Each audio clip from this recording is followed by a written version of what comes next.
be on your way, ocean. Helicopter, ocean. Na. I dey overdo. Travel that time. My channel, it's your girl UG. Good evening, afternoon, morning, midnight, whatever time you see this video. How have you been? I hope you've been good. You've had a good time. As for me, I've been alright. Jesus is faithful. Anyway, have you subscribed? If you haven't done that, this is a perfect opportunity for you to click on that button, subscribe, share, leave a comment, like the video, all the good stuff. Thank you so much. On today's video, I want us to talk about something that I feel like a lot of times we neglect it in the dating pool. We just feel like it's not necessary. So that's why I want us to talk about it today. I want us to talk about important questions that we should ask during dating or during the talking stage, because you know how it is with us. A lot of times you start talking to somebody, you will even know that you've not dated the person. The next thing you're already bound relationship phase. I don't even know how we do it, but we say both no do pass like this. So we're going to be talking about important questions we should ask during our first date or during the talking stage rather. Firstly, okay, this is in no particular order, so I'm just going to list them out and share my thoughts on them. The first one is genotype. I feel like this genotype and blood group thing should be the first thing, as in, hello dear, I like you too, what's your genotype? Let's not start catching feelings and at the end of along the way we'll find out that, oh no, we are not a perfect match, or our genotype is going to cause wahala for us. There's no time to check time. So I like you too. The next question, sharp, 2 seconds. What's your genotype? What's your blood group? If it's not gonna work, let's know and move on to the next, because time now money, yo. Time now money. The second question is, how do you manage anger? How do you manage disagreements? There are people that are violent too. Hey. They are very violent, and it's not even as if they don't like you or they want to be violent. It's just, I don't say that's how they are, but it's part of their makeup. Maybe upbringing, maybe childhood stuff. Maybe they grew up in a house where to settle arguments or to settle disagreements, they have to be violent. They have to fight, shout, yell, abuse, curse. Maybe they grew up around these settings or around this environment. So walking into their life, you need to ask these questions to know.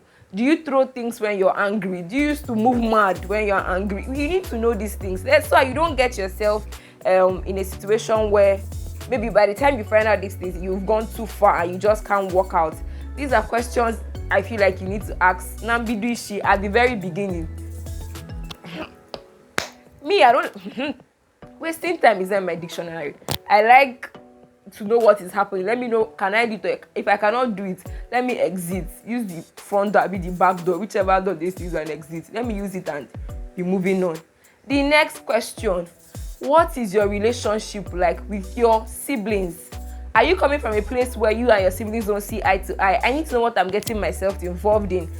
I need to know, are your siblings nice? Are you guys cool? Are you guys lovely? Are you guys friends? Or do you have a hostile relationship with your siblings? Let me know. If it's something I can handle, fine. And this question is not just for the ladies. It goes both ways. You need to ask the woman you're dating to, hello sis, my dear sister, what is the relationship like with your siblings? Do you have siblings or not? How are they? Ask these questions so you will know. So if you know that you can manage hostile siblings, if it's something you cannot manage, you move on. Tell the lady or tell the guy, I like you, but you see this part of you I can't do. So before we start getting deep into the whole relationship thing, still at the surface point, you've left. Another thing, ask the person long-term goals. Ask them about their goals. Is this long-term or short-term? This dating thing we want to do, this relationship thing you're saying we should do, do you see it as something that is going to stay long? Do you see it as a long-term thing? Is this something that you see? Do you see us together in the next couple of years, or is it a how do they see that thing? touch and go, like you do today, 2 seconds, you're out, you're with the next girl. Where is your head at right now in this relationship? Are you ready for something stable, or are you just testing the waters? So you too, you will know where you are, so that you're not in a situation whereby you've given your all and the person you're giving your all is not even there with you. I mean, it can be painful. Let us be reducing all this breakfast thing, because it's becoming too much. It's getting plenty. You get. Then ask them about their long-term goals. Where do you see yourself in 5 years? Where do you see yourself in 3 years? Next year, where do you see yourself? These questions are very important. If the person is not saying things that are aligning with you, things person are saying they are not making sense to you, I feel like at that point, dust your slippers and move on to the next. You also need to ask the person, how do you manage money? What is your stand on financial responsibility? Are you team 50-50, or are you team, don't worry, you don't have to work, I'll do all the work? Where are you financially? What is your take on financial responsibility? If you're team 50-50, let's go Dutch. Okay, fine. The lady would think, is this something I want to do with my life? Is this something I can do? Because see this thing where we're all trying to form independent woman. I want a working woman. I want this, I want that. It's not making it look like there are not people that genuinely just want their wives to, or their women, whatever, to just be comfortable, stay at home and don't have to do any work. And honestly, I don't think it's bad. It's just their perspective, is their opinion on financial responsibility, is their opinion on being a woman, your stand as a woman, or your responsibility as a woman. And there are some women too that just want to be trophy wives. They don't want stress. They want to sit down, cross their leg and be happy at home, which is still not bad. I just believe that everybody has somebody for them. There is somebody for everybody. So if you're looking for a man that will say, my darling girl, sit at home, just be pretty for me, fine. When you're dating, ask this question. Hello, excuse me, sir. As you're looking at me now, I don't want to work. Me, an independent woman, we don't go side by side. The word independence and my name, they don't align. So that you will know what you're doing with yourself. And if the man is a person that says, you know what, I don't mind, feel free, sit at home and look pretty and do other things you want to do with yourself if you don't want to work. Exactly, you people can work together. Don't go and look for someone that is looking for who would help him build something, someone that who is looking for who would work and at least bring in a quota into the family, and then you expect the person to dance to your tunes of you not wanting to work. Or as a man, don't go and look for a lady that is very passionate about her career, about work, and then you expect her to go and sit at home. Two of you cannot work, two of you cannot align. Find your person and work with them. Maybe they say find your you. Find your person and work with your person. Don't go about stressing people's children. I beg. We are going through so much as it is. So this one, it should not be among the list of things that stress people out. Another question, another very important question. I feel like a lot of people don't ask this question because they just feel like when we get to that bridge, we'll cross it. I don't think when you get there, you will cross it though. You need to ask them, do they have mommy issues or daddy issues? There are a lot of people that have abandonment issues. Maybe they were abandoned by either of their parents at a certain age, and because of that, they have whatever parent issues they have. They don't gel well with their mom or their dad, or certain things you will say will trigger them, or certain actions you would take will trigger certain things in their body. You need to ask them, did you grow up in a family where everybody was present? Because these little things about our childhood affect us as grown-up adults. They affect us in our life generally. So you need to ask these small questions, especially about their childhood. Did you grow up with a present parent? If yes, how is it affecting you? If no, how is it also affecting you? All these things are very, very important. We cannot even overlook them because they are very important. You also need to ask if they have exes that are still obsessed over them. Before somebody will pour you acid or break your head, you need to know these things. Hello, sister me, brother me, is your ex still following you up and down? Is your ex still on your matter? Have you completely broken up with your ex? Are you still in touch with your ex? You need to ask these things. Ask these things. Before one ex will go and do midnight prayer for you, ask these things. Ask these things. You also need to find out if you also need to find out about their love language, because it's also important. A lot of times we're out there loving people the way we want to be loved, and I feel it's unfair. You cannot be dating somebody that the person's love language is gift giving, and then you're giving the person words of affirmation. I mean, words of affirmation is nice, they are really nice, but if that is not your very unfair to do that. Don't go about the world loving people how they don't want to be loved. If the person's love language is acts of service, don't go and be showering them with gifts. Just as gifts, they are good, but that is not the way to reach this person. It is not the way to get through to this person. So it won't work for that person. They would appreciate it, but at some point they will also feel not seen, because you're not speaking. It's just like speaking Igbo to a Yoruba or an Hausa person. You are talking to them, but you're not communicating. So you people, relationship, the communication or whatever it is, it won't flow. There would always be breaks and hiccups here and there, and that's just not nice. That is why you need to ask. The thing you also need to ask this person is, what kind of relationship do you see yourself having with me? Do you want a relationship exactly like what your parents have, what your friends have, what your siblings have, or do you want to find your way in a relationship? Do you want to have your own relationship? Do you want to have a relationship that you are building for yourself, or do you already have a mood board for the relationship you want? There's some people that will tell you, my mommy will not do this, my daddy will not do that, my mommy and my daddy, they are this, my daddy and my mommy, they are this. Is that the type of relationship that you want? Do you want us to mirror your parents' relationship? If that is what you want, the other person will know, okay, if they can or they cannot do that. If it's something they don't want, if the other person is on a team where I want to do relationship my way, I want to find what works for I and my partner our way, then they will know, okay, this young man, this young lady is not for me. We can't deal.